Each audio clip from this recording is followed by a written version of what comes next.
Today I'm in the studio with my wife again, and this video is for parents of teens.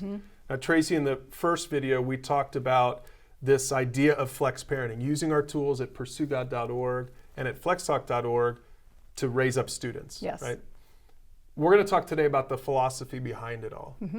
Because I think if parents can understand kind of why we think these tools are valuable, what the principles are behind it, then we think that they'll Right. What is the value of a conversation? Can't we just lecture our kids and tell them how they're supposed to think and feel? Right. In fact, that's the first principle.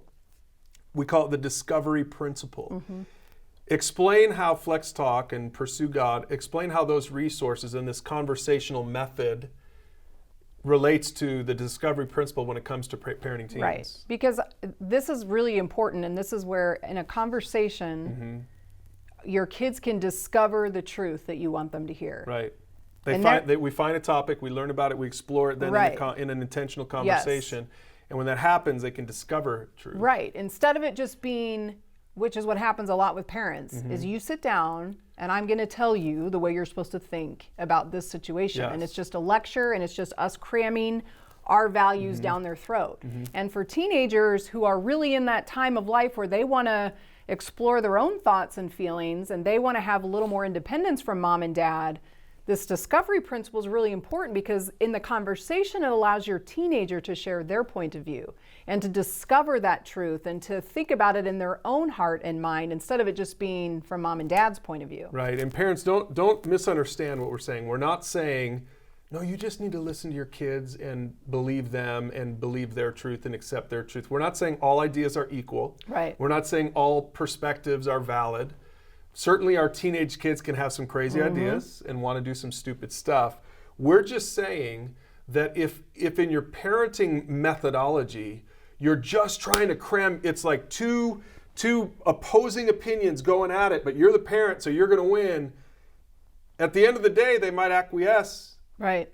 Until they leave the house. Right. And they never really bought into it. Right. So if you can learn to do it conversationally using these tools, then you have a better chance of helping them discover your way, which is right and better and healthier, because you're older, you're the parent.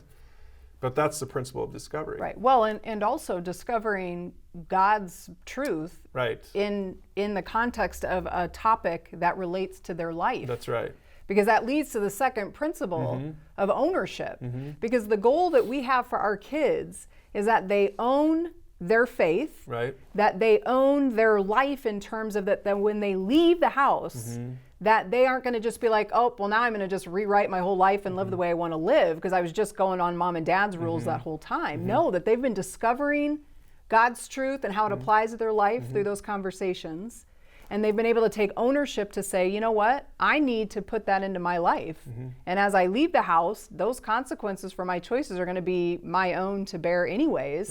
And they learn to own it for themselves. Yeah, but parents, the conversational method gives them a better chance at owning it. For example, you know, Tracy, I remember with our daughter years ago when she came in and we had a little bit of an issue with something that she had done or said.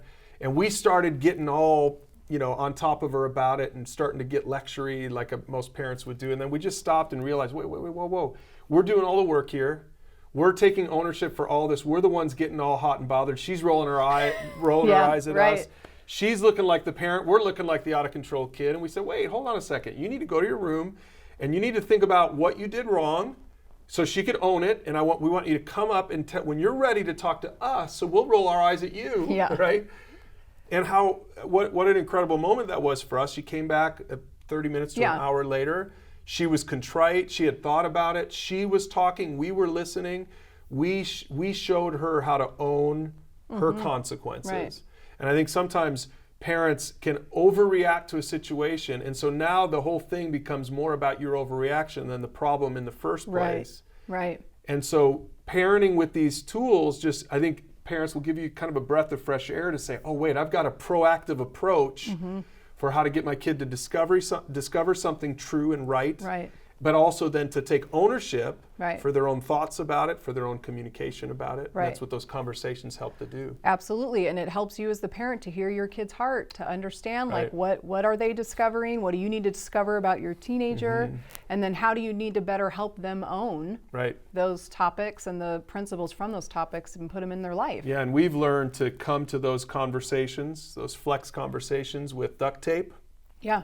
For ourselves. Less talking on our end. We try to talk less. The conversation, the tool, the video gets the conversation pointed in the right direction. So parents, that gives us the ability to just sit back and say, well, what do you think about it? And let the kids talk about it. Take ownership for it. Don't bail them out. Right. Let them talk. They want to. Yeah. And then you can listen to them. And ultimately leads to this third principle, which is the principle of empowerment. Tracy, what's that about? Yeah, the whole goal behind flex parenting is that you are modeling for your kids how to choose a topic from the resources and how to have a conversation. And the hope then is that as your kids, as they become teenagers, that they could go do that with somebody else, with a friend at school, with a younger kid in their youth group, with their younger sibling even, that they would understand that they actually have the ability to help someone, and that's going to help them grow and mature and own their own choices and their faith even more. Yeah, that's right. So, and that's really the goal of these resources, is we're trying to raise up every Christian to go make disciples, to go help the next person. And so that's what the Flex tools are all about, the Pursue God tools, the Flex method. It's all about parents can do it with their kids. Eventually the teenagers learn to do it with their parents, but then the teenagers learn to do it to help the other kids coming up, and everyone's out there making disciples, which is what Jesus wants in the first place. So it's good for our Christian faith, but parents of teens, it's good for your parenting too.